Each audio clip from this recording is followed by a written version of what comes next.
ও মা, আজকে লাঞ্চের মেনুতে কি আছে? আজকে আজকে বেশি কিছুই নেই। হ্যাঁ, এর থেকে সাদা মাটা আর কিছু হয় না।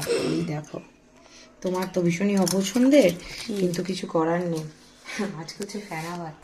আসলে আমরা জাস্ট এখন ফিরলাম, এখন হচ্ছে ওই 1:30 পৌনে 2টো মতো বেজে গেছে। আমরা মঙ্গলবার করে একটু বাবার মন্দিরে যাই, মানে বজরংবলীর মন্দিরে। তো সেটা যাই আর্লি মর্নিং, সকালবেলা, মানে ধরো ওই 8টা 9টার মধ্যে বাড়ি চলে আসি। বাট আজকে আমরা গেছি 10:30টার পরে, 11টা এরকম বেজেছিল। তো যার জন্য ফিরতেও দেরি হয়েছে। আর আজকে একটু নিরামিষই খাবো, বাবার পুজো দিয়ে এসছি বলে। তো দেখলাম এর থেকে সিম্পল আর তাড়াতাড়ি করার মতো আর কিছু নেই। তাই এখানে ভাই গোবিন্দভোগ চাল দিয়ে, আলু দিয়ে, লঙ্কা দিয়ে ফেনা ভাত এখন বসিয়ে দিচ্ছি। আর সেই সঙ্গে আছে হচ্ছে এই যে বেগুন ভাজা, তার জন্য বেগুন কেটে রেখেছি। এই হচ্ছে আজকে আমাদের লাঞ্চ। আমিও এটাই খাবো। হ্যাঁ বাবা, আর কিছু নেই। আর এখন দেখতে পাচ্ছ আর করার মতো টাইমও নেই, কারণ আমার আবার অর্ডারের কাজ রয়েছে। আর আজকে একটু ক্লান্ত, দেখে বুঝতেই পারছো, সেই জন্য আজকে আর কিছু করতে পারছি না।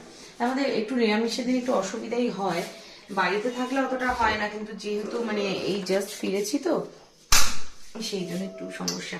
তো যাই হোক, আজকে আমাদের তো লাঞ্চের মেনু ইয়ে আছে, একদম সাদা মাটা।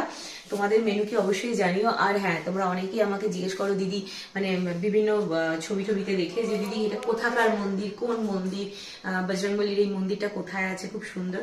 তো আজকে মোটামুটি তোমাদের সাথে শেয়ার করব বলে কিছুটা ভিডিও করে এনেছি।